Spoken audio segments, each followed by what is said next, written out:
अच्छा, डिडक्शन में 80JJAA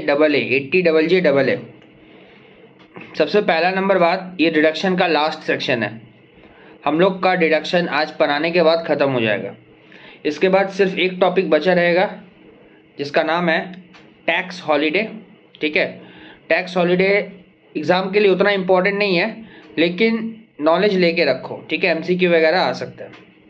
80JJAA सबसे पहला नंबर बात, 80JJAA जो है ये किसके लिए एप्लीकेबल है ये जान के रखो। देखो, साफ साफ बोला है कि अगर कोई भी एम्प्लॉयमेंट में न्यू एम्प्लॉय लोगों को हायर किया जाता है, न्यू एम्प्लॉय, बात ध्यान से सुनो, न्यू एम्प्लॉय का मतलब समझ में आता है ना। न्यू एम्प्लॉय का मतलब ये होता है कि आपके यहाँ पे मान लीजिए 100 एम्प्लॉय है, मैंने 40 को बुलाया, उस 40 में से आया सिर्फ 30, तो वो 30 को न्यू एम्प्लॉय बोला जाता है। जो जिसको हम बुला रहे हैं और जो आ रहा है, नॉट बुला रहे, जो आ रहा है, ठीक है, जो मेरा यहाँ पे काम करने वाला है उसको बोला जाता है न्यू एम्प्लॉय। तो आप अगर न्यू एम्प्लॉय को हायर करिएगा तो कंपनी बोला है कि आपको हम डिडक्शन देंगे। समझ में आया? जैसे मान लो मेरा कंपनी हम इस साल 30 आदमी को रिक्रूटमेंट किए, तो 30 आदमी पर मेरे को 30% का डिडक्शन मिलेगा। कितना परसेंट का डिडक्शन? 30% का। ठीक है, ये एक मोटा मोटी व्यू है। अब अंदर में जो इतना बात लिखा हुआ एक पेज ये पढ़ेंगे। सबसे पहला नंबर बात, 80JJA का जो डिडक्शन है in respect of employment of new employ, याद रखना न्यू एम्प्लॉय। ठीक है, एलिजिबल एसएससी कौन है? एसएससी जो कि लाइबल टू टैक्स ऑडिट है। अब टैक्स ऑडिट कौन करवाता है तुम लोगों को पता रहना चाहिए। जिसका टर्नओवर 10 करोड़ के ऊपर में है तो उसको टैक्स ऑडिट करवाना पड़ता है। 10 करोड़ के ऊपर अगर तुम्हारा टर्नओवर जाता है तो तुमको क्या करवाना पड़ेगा? टैक्स ऑडिट करवाना पड़ेगा। ठीक है, समझ में आया बात क्या बोले? यहाँ एक चीज और जान के रखो, 10 करोड़ के ऊपर जाने से तुमको टैक्स ऑडिट करवाना पड़ेगा, और अगर तुम्हारा टर्नओवर 1 करोड़ के ऊपर है तो तुमको टैक्स ऑडिट नहीं करवाना पड़ेगा अगर तुम डिजिटली ट्रांजैक्शंस करते हो।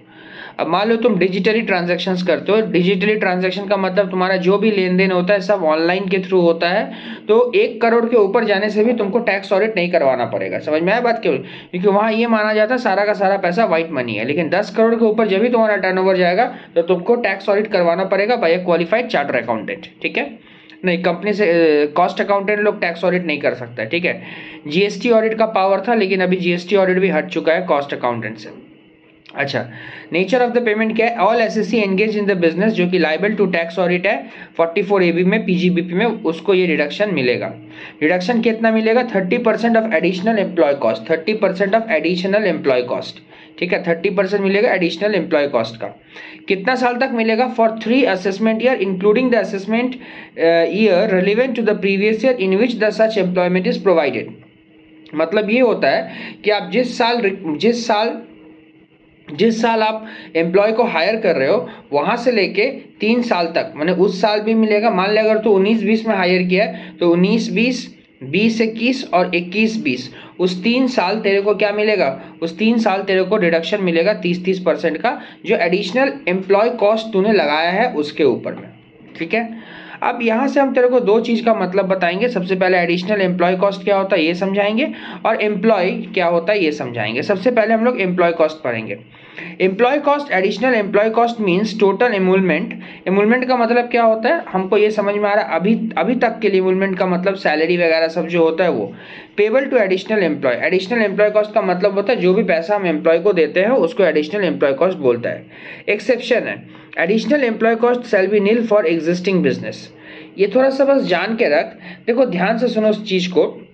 मान लो या तो भैया आप बोले कि एडिशनल मतलब आप अगर कोई न्यू एम्प्लॉय को हायर करते हो तो आपको 30% का डिडक्शन मिल जाएगा।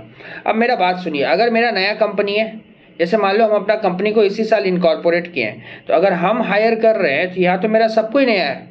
बात समझ में आ रहा है ना? यहाँ तो मेरे लिए सबको ही नया है, तो यहाँ पर भी क्या मेरे को क्या ये डिडक्शन मिलेगा क्या? बोला नहीं, ऐसा नहीं हो सकता, एक्सेप्शन है। अगर आपका नया या एग्जिस्टिंग बिजनेस है, एडिशनल एम्प्लॉय कॉस्ट उन लोगों का नील हो जाएगा। ठीक है, अच्छा फिर क्या बोला? No increase in employee for total employee employed on the last day of previous preceding year.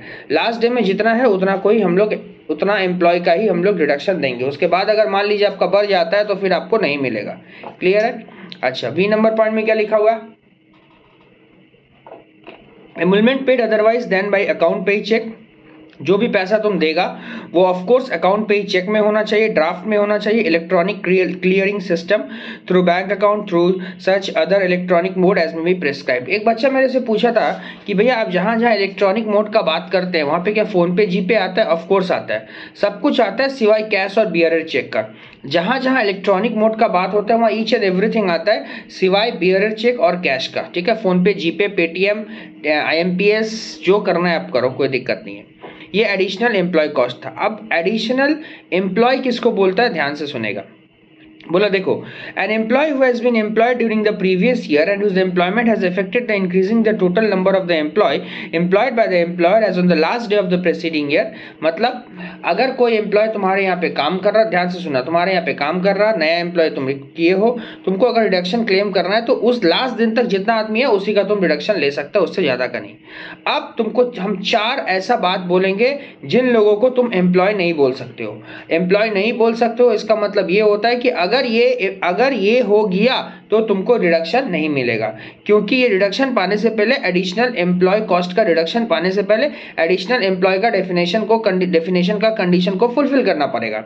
लेकिन एडिशनल एम्प्लॉय का डेफिनेशन में ये जो 4 बात हम बताने वाले हैं ये कवर नहीं होता है। कौन कौन है वो 4 बात? सबसे पहला नंबर बात, जिस किसी का भी सैलरी, एमुलमेंट जो सैलरी मतलब सोच लो 25,000 पर मंथ का ऊपर जाता है तो तुमको रिडक्शन नहीं मिलेगा। भैया लॉजिक क्या है? देखो इस सेक्शन का लाने का लॉजिक यही है कि आप एम्प्लॉयमेंट जनरेट कीजिए, मतलब छोटे मोटे वर्कर लोगों के लिए, लेबर्स लोगों के लिए, समझ में आ रहा है ना। आप लेबर लोगों को ज़्यादा काम में रखो। अगर आप लेबर लोगों को ज़्यादा काम में रखोगे तो आपका जो भी एम्प्लॉय कॉस्ट होगा उसका 30% आपको हम रिडक्शन दे देंगे। भैया आप लेबर क्यों बोल रहे हैं? क्योंकि सैलरी 25,000 है ना यार, 25,000 से कम रहेगा तभी तेरे को रिडक्शन मिलने वाला है, 25,000 का ऊपर जाएगा तो फिर ये रिडक्शन नहीं मिलेगा। समझ में आ गया बात क्या बोले? अच्छा, मतलब किसी को अगर 25,000 से ऊपर में रखते हो तो फिर आपको वो रिडक्शन मिलने वाला नहीं है, ठीक है।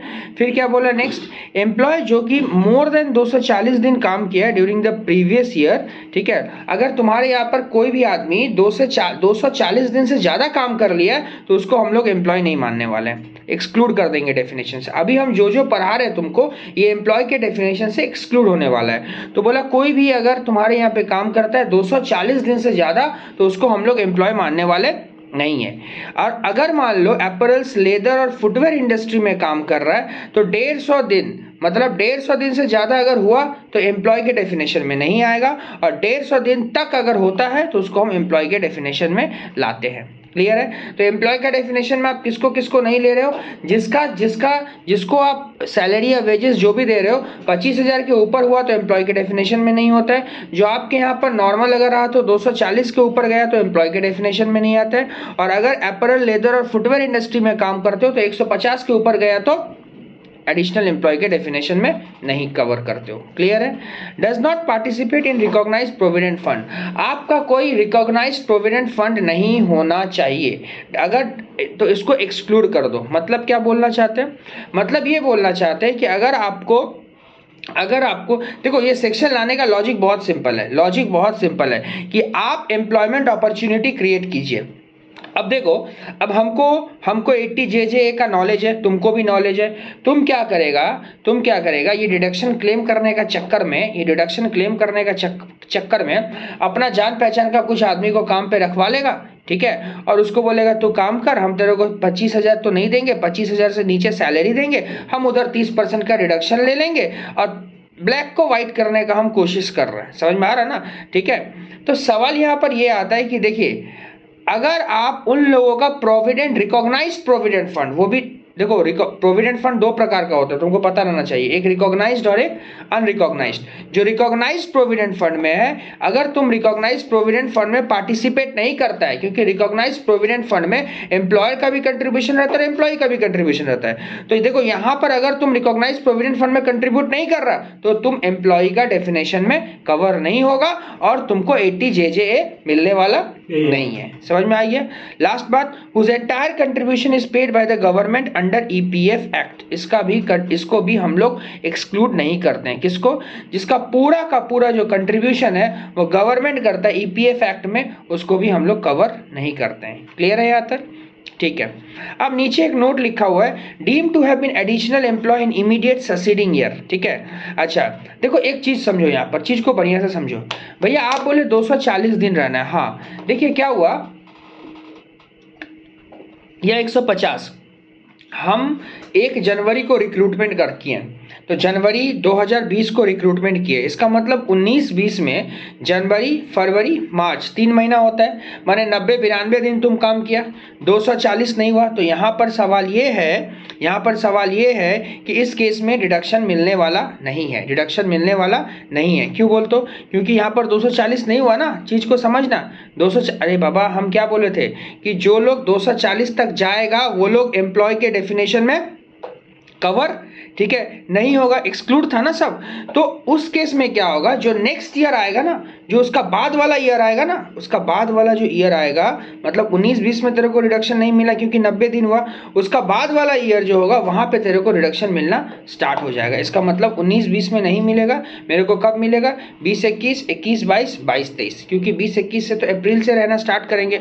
ऑफकोर्स 240 को क्रॉस कर देगा, और 240 को क्रॉस करने से हम एम्प्लॉय का डेफिनेशन से जो एक्सक्लूडेड पार्ट है वहां से हट जाएंगे और इंक्लूडेड पार्ट में कवर कर लेंगे, क्योंकि हम जो तुमको पढ़ाए थे that was not included part, that was excluded part. हम बोले थे कि 240 तक रहेगा तो एक्सक्लूड होगा, 240 के ऊपर जाएगा तो क्या होगा, इंक्लूड होगा, और इंक्लूड होगा तो जे लगेगा।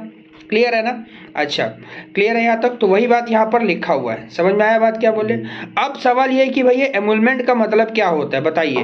देखो एमुलमेंट का मतलब होता है मीन्स सम पेड और payable to an employ in lieu of his employment by whatever name called, लेकिन उसमें क्या क्या नहीं आता है, employer contribution towards provident pension fund, any lump sum payment, gratuity वगैरह जो होता है, termination service, VRS, gratuity, servants pay, leave encashment, retrenchment benefit, pension, ये सब चीज जो है एमुलमेंट के डेफिनेशन में कवर नहीं करता है। ठीक है, समझ में आ गया भैया।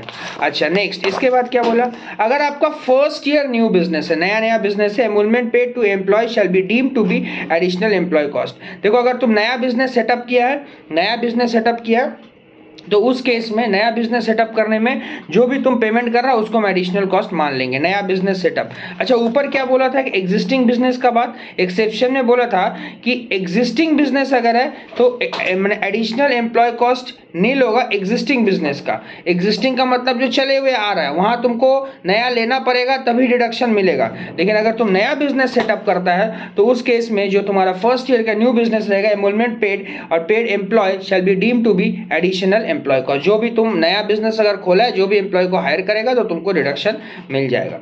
अच्छा ठीक है, देखो इसका बाद कुछ कंडीशन है, कंडीशन टू बी फुलफिल्ड। क्या कंडीशन है देखो, पहला बोला है कि business should not be formed by splitting up और reconstruction of an existing business. मान ले ऐसा है, मेरा एक बिजनेस है, हम बोले यार एक काम करना है, इस बिजनेस का यूनिट को डिवाइड कर दे और उस यूनिट के लिए तू एम्प्लॉय हायर कर ले, अरे एक ही बिजनेस को स्प्लिट ऑफ कर दे और एम्प्लॉय हायर कर ले, डिडक्शन क्लेम कर ले, ऐसा नहीं कर सकते हो। आपको नया बिजनेस कंस्ट्रक्ट करना पड़ेगा, कोई वही चलता हुआ बिजनेस को रिकंस्ट्रक्ट करोगे तो नहीं चलेगा। Business is not acquired by the SSC by way of transfer from any other person और as a result by any record. हाँ कोई तुमको ट्रांसफर किया, तुम फिर उसमें हायर कर रहा, मान लो तुम, हाँ मेरा एक बिजनेस चल रहा, हम तुमको ट्रांसफर कर दिया, तुम हायर कर रहा, तो इस सब केस में आपको रिडक्शन मिलने वाला नहीं है।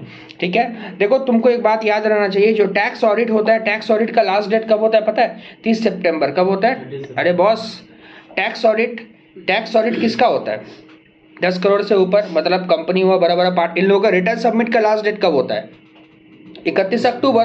तो रिटर्न अगर अक्टूबर को सबमिट होगा तो ऑडिट कंप्लीट होता है 30 सितंबर तक। इसीलिए यहाँ बोला है कि तुम अगर इस तरह का कुछ भी चीज कर रहा है तो बॉस तुम 30 सितंबर तक जो है पूरी डिडक्शन तुम क्लेम कर लेना। ठीक है, समझ में आया बात क्या बोले। तो ये अपना था 80 JJA। ठीक है, ओके चलो।